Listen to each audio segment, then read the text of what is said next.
नमस्कार दोस्तों, स्वागत है आपका हमारे ऑनलाइन चैनल में। आज हम लोग हिस्ट्री को कंटिन्यू करते हुए शक, पार्थियन एवं कुषाण के बारे में पढ़ेंगे। तो इंडियन हिस्ट्री को हम लोग आज कंटिन्यू करेंगे। तो आज हम लोग देखेंगे भारत पर आक्रमण करने वाले विदेश आक्रमणकारियां जो थे, ये सारे थे शक, पार्थियन एवं कुषाण। तो इनका जो क्रम जो है, मतलब सबसे पहले आक्रमण किन्होंने किया, अगर आपको पूछा जाए तो इनका जो क्रम है आपका ये हो जाएगा आपका हिंद यूनानी, या इसको बैक्ट्रियन या इंडो ग्रीक, तीन नाम से जाना जाता है। हिंद यूनानी, बैक्ट्रियन या इंडो ग्रीक, ये पहले आए। उसके बाद आए शक, उसके बाद पार्थियन या इसको पहलव भी बोलते हैं, उसके बाद लास्ट में आया कुषाण। तो ये आप क्रम याद रख सकते हैं, ये क्रम हमेशा आपको पूछा जाएगा। तो सबसे पहले हम लोग आज पढ़ेंगे हिंद यूनानी बैक्ट्रियन के बारे में। उसके बाद हम लोग सभी जो क्रम हैं उनके बारे में विस्तृत रूप से जानकारी जो ले लेंगे। तो पहले पढ़ते हैं हम लोग बैक्ट्रियन, हिंद यूनानी या इंडो बैक्ट्रियाई। तो मौर्य साम्राज्य के कुछ समय बाद जब उत्तर पश्चिम भारत में यूनानी के मध्य एशियाई सीथियन शासक की स्थापना हुए और ईसा पूर्व दूसरी शताब्दी में प्रारंभ में अफगानिस्तान, पश्चिमोत्तर भारत में बैक्ट्रियाई या भारत यूनानी राज्य स्थापित था। मतलब जो है ये याद रखना आप, जो बैक्ट्रियन शासक जो थे भारत में सोने के सिक्के चलाने के लिए प्रसिद्ध हुए थे, और इसके साथ साथ जो फेमस राजा है इनके बारे में हम लोग पढ़ लेते हैं। तो बैक्ट्रियन जो शासक थे, या इसको हिंद यानी इंडो ग्रीक बोल लो, ये जो थे अफगानिस्तान या पश्चिम भारत जो थे उस साइड से आपका आए थे इन लोग। तो उसके साथ साथ सोने के सिक्के के लिए प्रसिद्ध हुए थे सबसे ज़्यादा। और प्रसिद्ध शासक के बारे में अगर देखा जाए तो मीनांडर जो है, जिसका काल माना जाता है तकरीबन 165 से 145 ईस्वी पूर्व मतलब बीसी आपका 165 से 145 बीसी। तो मीनांडर जो है आपका भारत स्त्रोतों में इसे मिलिंद कहा गया है, और राजधानी जो इसकी थी वो थी शाकल। और बौद्ध धर्म को जो शिक्षा, बौद्ध धर्म की शिक्षा इनको जिन्होंने दिया था वो थे नागार्जुन या नागसेन। इनको एशिया का संरक्षक भी कहा जाता था। और मिलिंद पन्हो जो था, मीनांडर एवं नागार्जुन की प्रश्नोत्तर की एक किताब थी, और इस किताब की जो भाषा थी वो पाली भाषा थी। इसके साथ साथ आपका हेलियोडोरस जो है तक्षशिला के शासक का दूत था, भागवत धर्म स्वीकार किया और बेश नगर में गरुड़ स्तंभ का निर्माण किया।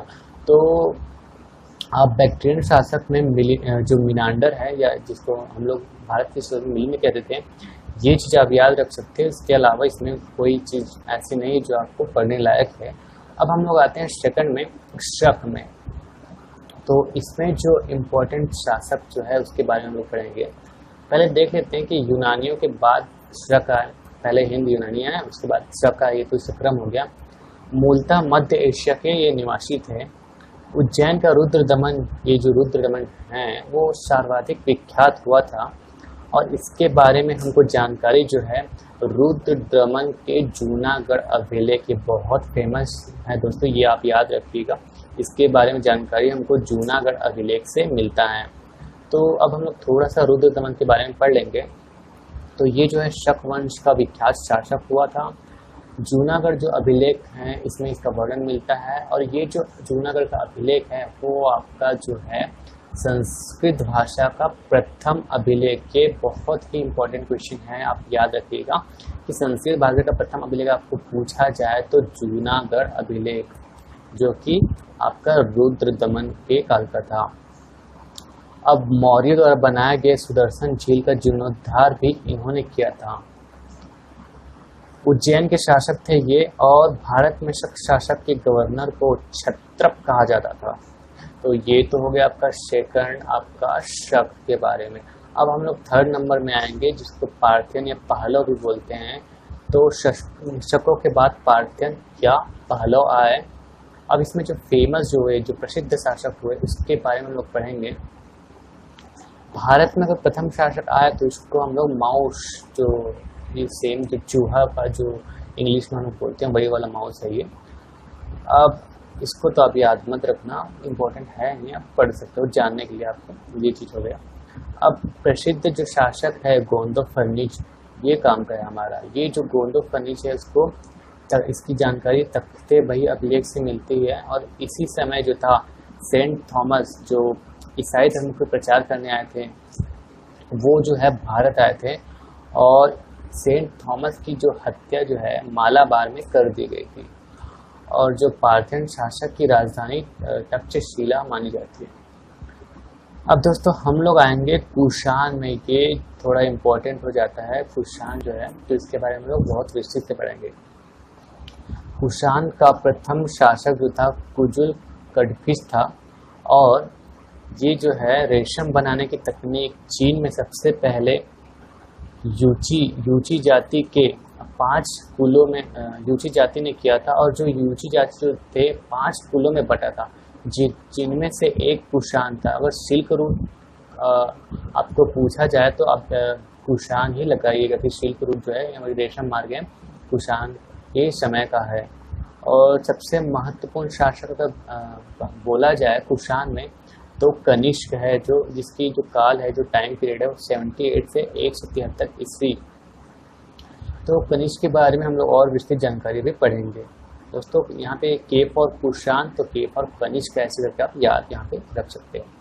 तो कनिष्क के बारे में हम लोग और अच्छे से पढ़ेंगे। तो कनिष्क का जो साम्राज्य था वो मध्य एशिया तक फैला हुआ था और मध्य एशिया को जीतने वाला प्रथम भारतीय शासक भी इसको माना जाता है।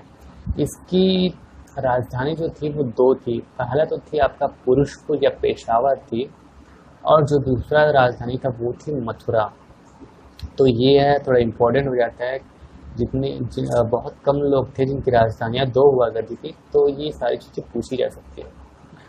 अब ये इम्पोर्टेंट चीज़ हो जाती है जो 78 ईस्वी में इन्होंने कनिष्क के राज्याभिषेक के समय इन्होंने क्या हुआ था, शक संवत प्रारंभ करवाया था।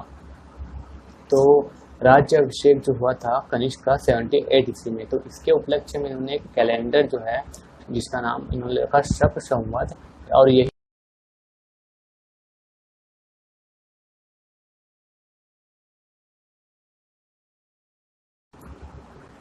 और इसके बारे में थोड़ा विस्तृत जानकारी अगर लिया जाए तो इसके जो राजवैद्य थे वो चरक थे, जो विख्यात आयुर्वेद विद्वान थे। इसके साथ साथ इनके जो राजकवि थे वो अश्वघोष थे, जिन्होंने बुद्ध चरित की रचना की थी, जिसको बुद्ध चरित को हम लोग बौद्धों का रामायण भी बोलते हैं। और कनिष्क का जो धर्म था वो बौद्ध धर्म तो माने, लेकिन बौद्ध धर्म में कौन सा, जो बौद्ध धर्म में 1-2 गुट में महायान या हीनयान के जो है बटा हुआ है, तो उनमें जो है महायान धर्म को मानने वाले ये थे। और इनके काल में बौद्ध धर्म 2 भागों में बटा। एक तो आपका हीनयान हो गया जो अत्यंत रूढ़िवादी या कट्टर था, और सेकंड जो है आपका महायान हो गया जो प्रगतिशील संप्रदाय का था। कहा जाता है कि जो हीनयान जो है वो ऐसा था कि सिर्फ भिक्षुक लोग के लिए वो अनुकूल था, जबकि महायान जो था वो कम कट्टर था, इसलिए ये जो है जनता तक अच्छे से फैलता गया। अब इनके अगर समकालीन देखा जाए तो आपका नागार्जुन, भारत का आइंस्टीन जिनको बोलते हैं, वसुमित्र। तो कनिष्क के संरक्षण में कश्मीर में बौद्ध संगति हुई थी, जिसके जो वसुमित्र जो थे इसके देख रेख में हुई थी। तो ये जो चीज़ है यहाँ पे इम्पोर्टेंट हो जाती है। अब हम लोग पढ़ते हैं व्यापार के बारे में थोड़ा सा। तो व्यापार जो थी, रेशम मार्ग जो था कुषाण का सिल्क मार्ग पर अधिकार था। सिल्क मार्ग जो था चीन से होते हुए ईरान और रोम तक जाती थी। अब आते हैं इस काल में भारतीय प्रशासन में विदेशी तत्व शामिल हुए, जैसे क्षत्रिय व्यवस्था, सैनिक गवर्नरशिप और राजस्व उत्पत्ति सिद्धांत और भव्य उपाधियां आदि जो थी इस काल में उत्पन्न हुई। नागार्जुन कोंडा और क्या आपका अमरावती जो है बौद्ध संगति का केंद्र बना। कुषाणों में हिंदू धर्म के स्थान पर बौद्ध धर्म अपनाए। कुषाणों ने जो है हिंदू धर्म को त्याग कर बौद्ध धर्म को अपनाया था, क्योंकि हिंदू धर्म की जो जाति प्रथा थी, जो 4 वर्णों में जाति बटा हुआ था, वो इनको नहीं भाया था।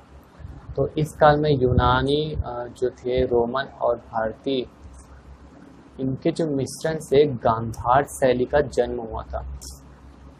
तो गांधार शैली के बारे में हम लोग थोड़ा पढ़ लेते हैं। ये बुद्ध की मूर्तियों का जो है इसी शैली में निर्माण होता था, और इसकी जो खूबियाँ थी, इनमें शारीरिक सौंदर्य, पारदर्शी वस्त्र और लहरदार बाल, निर्माण में सफ़ेद पत्थर या चूने का प्रयोग जो है किया जाता था। तो इस तरह की जो शैली जो है गांधार शैली कहलाती है।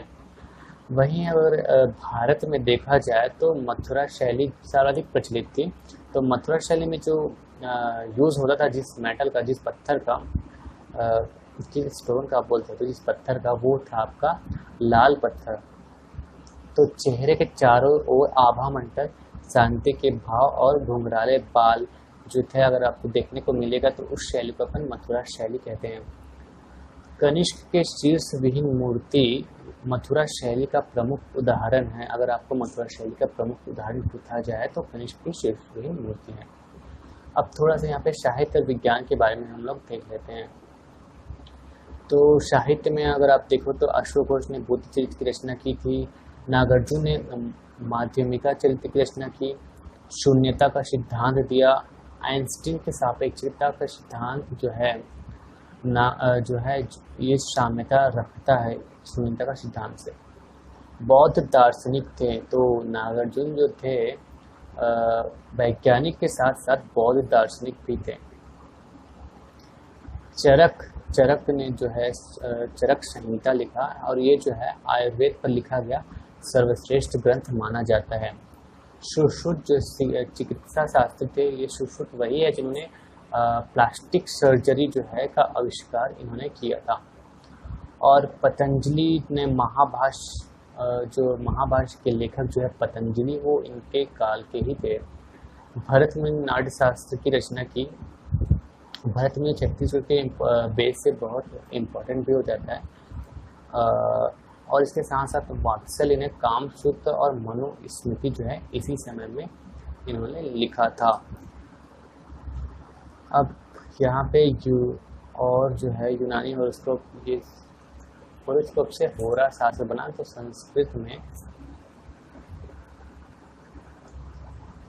इसका प्रयोग ज्योतिष में हुआ। और इसके साथ साथ कुछ चीज़ें हैं जो आप पढ़ सकते हैं। तो ये इसी के साथ आज की क्लास में हम लोग इतना ही पढ़ेंगे। अगर आपको ये क्लास पसंद आए तो प्लीज़ ये वीडियो शेयर कीजिए, और अभी तक अगर आपने चैनल सब्सक्राइब नहीं किया तो चैनल सब्सक्राइब कर लीजिए, ताकि आपको वीडियोस के प्रॉपर नोटिफिकेशंस मिलते रहे जब भी मैं वीडियो अपलोड करूं। तो थैंक यू दोस्तों, नमस्कार।